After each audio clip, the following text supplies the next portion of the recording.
madaxweynaha maamulka gobolada dhexe ee Soomaaliya ayaa maanta dib ugu laabtay magaalada Dhuusamareeb kadib safar uu ku yimid magaalada tan Muqdisho ee caasimadda Soomaaliya. Wariyahayaga Cabdullaahi Warsame Rooble ayaa warkan inooga soo diray magaalada Dhuusamareeb.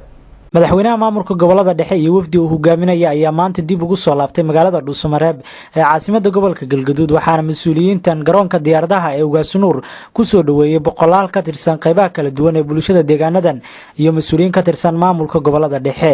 madaxweynaha iyo wafdiga la socda ayaa ugu horeyn salaan sharaf ka qaatay cutubyo ka tirsan ciidamada maamulka waxaana intaasi kadib uu salaan la dhexmaray qaybihi kala duwan ee bulshada ee garoonka ku soo dhaweeyay. intaasi kadibna waxaa loo soo galbiyay gudaha magaalada Dhuusamareeb oo soo dhaweyntii lamid ah dadweyne badani ay ugu sameeyeen gudaha xarunta Inji oo ah halka maamulka uu ku shaqeeyo. madaxweyne Shaakir oo isla goobtaasi kula hadlay warbaahinta ayaa u mahad celiyay dawladda dhexe ee Soomaaliya isagoona ka warbixiyay safaradii Muqdisho ay ku tageen iyo waxyaabihii uga soo baxay waxaana sidoo kale geesta kale uu jawaabo ka celiyay su'aalo ay weydiiyeen bahda saxaafadda.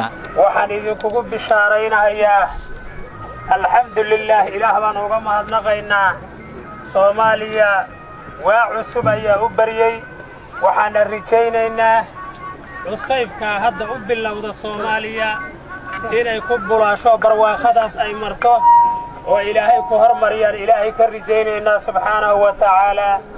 waxaan aad iyo aad ugu mahad celinayaa dawladda federaalka Soomaaliya ee aan rajaynayno biidnillaahi alkariim jawiga Soomaaliya oo dhan inay isbeddel ku samayn doonto ayadoo la dagaalami doonta dadka khawaarijta ah dhisina doonta ciidankii Soomaaliya ee haybadda lahaa sharafta lahaa qiimaha badnaa ayadoo soo celi doonta waddanka Soomaaliya oo dhanna dhibaatada ay ku hayaan dadka afkaarta xun laga buuxiyay. riyaha su'aashiisa weeye waxaan ka jawaabayaa waxa weeye dawladihii hore ee maamulka gobolada dhexe heshiisay la galeen waana ogtihiinoo wax oofiyo ma jirin hadda ka hor. waxaan rajaynaynaa wixii heshiisoo hadda ka bacdina lala galo in la oofi doono ballanqaadkaasna waa idiin sheegaynaa.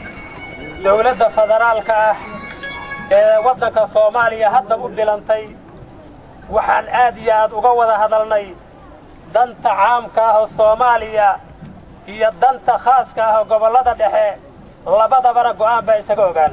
ka mid ah go'aanka caamka ah ciidankii Soomaaliya ee sharafta badnaa ee qiimaha badnaa inay soo celiyaan oo la soo celiyo la eegyagleelo. ciidankii wuxuu ka dhisan yahay asagoo Soomaaliya ka kooban gobolada dhexe kaliya wuxuu kala dagaalamo shabaab sidaasoo kaleeta meel kasta asagoo isku dhafan inay kala dagaalamaan oo iska xoreeyaan oo heeryada shabaab iska qaadaan waa la go'aamiyay middaa. waxaana rajaynaynaa mar dhow Soomaaliya sida halkaani u degtay inay u wada degi doonaan ayaan rajaynaynaa. waxaa kaloo waxyaabaha lala wada gaara ka mid ah amniga gudaha Soomaaliya in laga wada shaqeeyo loo midoobo nimankaas wax kasta oo khilaafaad ah Soomaalida kaloo shabaabka aan dhex yaalana wada hadal lagu dhameeyo. markii ugu horeysay ayay noqonaysaa madaxweynaha maamulka gobolada dhexe iyo mas'uuliyiin wehelinaysa ay safar ku tagaan magaalada Muqdisho tan iyo markii lagu dhawaaqay maamulka gobolada dhexe ee deegaanadan gacanta ku haya. Cabdullaahi Warsame Rooble, Som News TV, Dhuusamareeb.